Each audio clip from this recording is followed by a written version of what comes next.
इस वक्त अमेरिका की रियासत टेक्सास के मशहूर शहर सान अंटोनियो में मुकीम हूँ। मेरी शादी बाजिल अफजल से हुई है। इसका अपना गारमेंट्स का कारोबार है। धन दौलत रुपया पैसा सब कुछ है बाजिल को पाने के लिए में। और मेरी माँ ने बहुत सारे गुनाह कबीरा किए, मगर पा लेने के बाद मुझे एक पल भी सुकून का नसीब नहीं हुआ। बाजिल की पहली शादी मेरे खालाजाद सिंबल से हुई थी। सिंबल का वालिद इसके बचपन में ही फौत हो गया था। सिंबल की माँ ने बड़ी मशक्क़त से इसे पाला और किस्मत ने मेरी खाला के नसीब में अच्छा दामाद और खालाजाद सिंबल के नसीब में अच्छा शौहर लिख दिया। यूं बाजिल अफजल पाकिस्तान आया और सिंबल से शादी कर ली। शादी के 3 माह बाद बाजिल वापस चला गया और सिंबल के पेपर जमा करवा दिए। पेपर में कुछ मसाइल होने की वजह से पहली बार वीज़ा ना लग सका। इसी दौरान सिंबल ने यहाँ एक बेटी को जन्म दिया। तो बेटी की पैदाइश के 5 माह बाद बाजिल वापस आया और कुछ माह घर रहने के बाद वापस अमरीका चला गया। अब कुछ ज़ाती मसरूफियात की वजह से बाजिल सिंबल के पेपर जमा न करवा सका। कारोबारी मामलात में उलझा रहा। इसी दौरान सिंबल ने एक बेटे को जन्म दिया और बेटा पैदा होने की खुशी में बाजिल सिंबल के लिए फैमिली वीज़ा अप्लाई करने के बाद कुछ अरसा के लिए पाकिस्तान आया ताकि बीवी बच्चों के साथ वक्त बिता सके और फिर वापस चला गया। दूसरी तरफ मेरी माँ को सिंबल की खुशकिस्मती से हसद होने लगा और सिंबल को तलाक दिलवा कर बाजिल से मेरी शादी करवाने का मंसूबा बनाकर रिश्तेदारी के चादर ओढ़े हुए सिंबल की खैर खा बन के बाजिल की फैमिली के करीब होने लगे। जो ही उनके पीर जिम गई है तो उन्होंने अपने इरादों को अमली जामिया पहनाने पर अमल शुरू कर दिया। लाख कोशिशों के बावजूद भी जब मेरी माँ को किसी भी तरह सिंबल का घर उजड़ता नजर न आया तो मेरी माँ ने आमिलों और जादूगरों का सहारा लिया। कुत्ते और खंजीर के खून से लिखे गए तावीज़ बनवा कर सिंबल के घर में दबा दिए और काला इल्म करने वाले आमिलों के बताए हुए कुछ सिफली वज़ाइफ खुद भी पढ़ने लगे। इनकी इस मेहनत का समर इस सूरत में जल्द सामने आने लगा। एक तरफ सिंबल का वीज़ा निकला तो दूसरी तरफ उसकी माँ मेरी खाला सख्त बीमार हो गई। डॉक्टर्स ने इसे जिगर का कैंसर बताया और साथ बता दिया कि कैंसर फट चुका है। 6 माह के अंदर अंदर ये मर जाएगी। सिंबल जिसे माँ ने माँ और बाप दोनों बनकर पाला था, वो अपनी माँ को किसी भी सूरत में बिस्तर मर्ग पर छोड़कर जाने के लिए तैयार न थी। दूसरी तरफ बाजिल की जानिब से सिंबल पर बच्चों समेत अमेरिका आने का दबाव बढ़ने लगा। जब सिंबल किसी सूरत भी अपनी माँ को इस हालत में छोड़कर अमेरिका जाने पर राजी न हुई तो दोनों मियाँ बीवी के दरमियान की ये जिद झगड़े की शक्ल इख्तियार कर गई। मेरी माँ एक अरसा से इस मौका की तलाश में थी, लिहाजा मौका मिलते ही मेरी माँ ने समझाने के नाम पर सिंबल के ससुराल को इसके खिलाफ कर दिया। इसकी माँ के मुतालिक झूठी सच्ची कहानियां भी बयान कर दे। मेरी माँ ने यह तक कह दिया कि कैंसर लाइलाज वाक़ई है, मगर नहीं मालूम कब तक वो इसी हालत में बिस्तर मर्ग पर पड़ी रहेगी।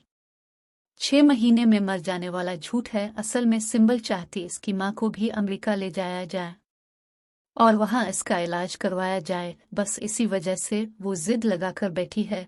दूसरी तरफ मेरी माँ के मुंह से निकली हुई ये बातें जब बाजिल तक पहुंची तो इसने उन बातों को सिंबल की अना समझते हुए सिंबल को इसी वक्त अमेरिका आने या दूसरी सूरत में तलाक लेने की शर्त रख दी।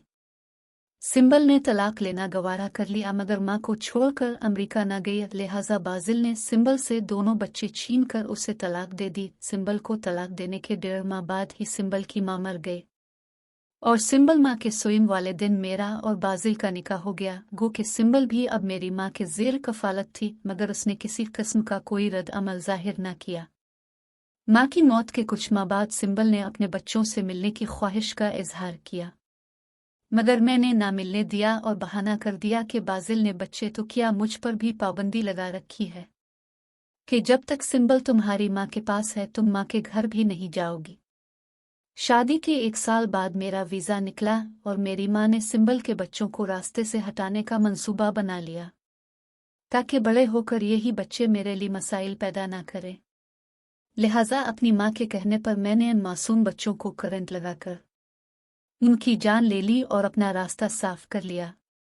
बच्चों की मौत का सुनकर सिंबल बहुत तड़पी मछली। आखिरी बार बच्चों के दीदार की इल्तिजाएं की, मगर फिर भी मेरी माँ का दिल ना पुसीजा। उसने कहा कि बाजिल की इजाज़त नहीं है, लिहाजा वो सिंबल को कमरे में बंद करके खुद मेरे घर आ गई और मेरे ससुराल यानी बाजिल की फैमिली के पूछने पर बताया कि सिंबल कहती है वो बच्चे मेरे नहीं बाजिल के ही थे, मुझे उनकी मौत से कोई फर्क नहीं पड़ता, लिहाजा वो नहीं आए।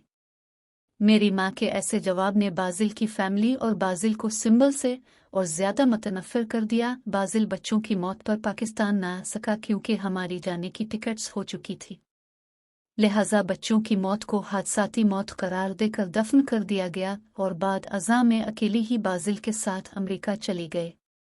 मुझे वो सब कुछ मिल गया जो मेरी माँ और मैंने चाहा था, मगर मेरी जिंदगी का वो सुकून जाता रहा जो बाजिल से पहले मेरी जिंदगी में था।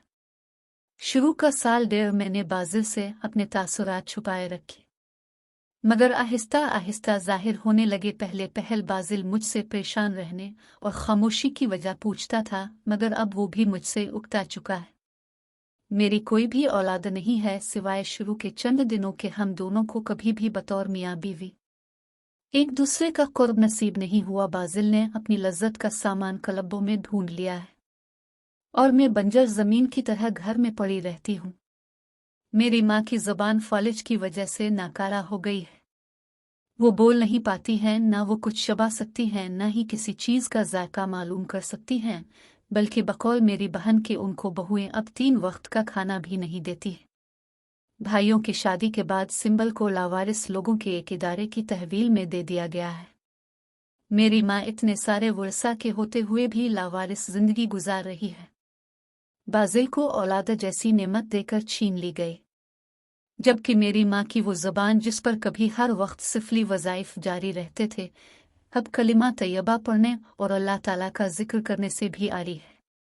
मैं कहानी के आखिर में इतना कहूँगी, जो नसीब से मिल जाए इस पर शुक्र अल्हम्दुलिल्लाह कहो, जो अब किसी से छीन कर लेते हैं वो रहता अब कभी नहीं है।